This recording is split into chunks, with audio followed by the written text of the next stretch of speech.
ખેડા સહિત રાજ્યભરની ગ્રામીણ સહકારી બેંકો માટે ભારતીય રિઝર્વ બેંકે મહત્વપૂર્ણ અને કડક નિયમો જાહેર કર્યા।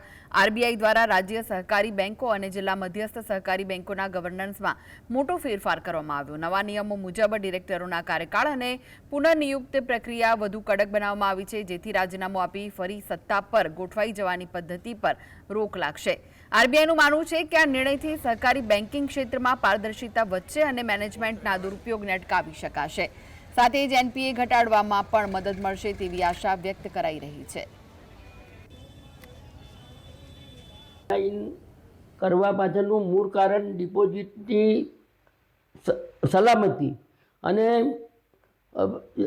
ધિરાણનું એનપીએ ઓછું થાય, એટલે ધિરાણની અને ડિપોઝિટની બંનેની સલામતી માટે જ આ ડિસિઝન આરબીઆઈએ લીધું છે। અને બીજું કે જ્યાં નાગરિક બેંક કે અર્બન બેંકમાં ડિપોઝિટનો ગ્રોથ વધતો ગયો છે, ઘણી અર્બન બેંકોમાં 100 કરોડ 200 કરોડ ડિપોઝિટ થઈ જાય છે।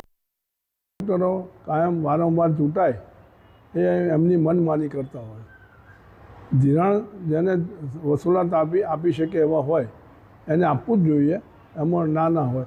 પરંતુ ઘણી વખત ડિપોઝિટરોનું ધ્યાન રાખ્યા સિવાય જેને 50 રૂપિયા આપવાના હોય એને 500 રૂપિયા આપી દે છે, અને એ જાણકારી ડિપોઝિટરોને મળતી નથી કે આપતા નથી।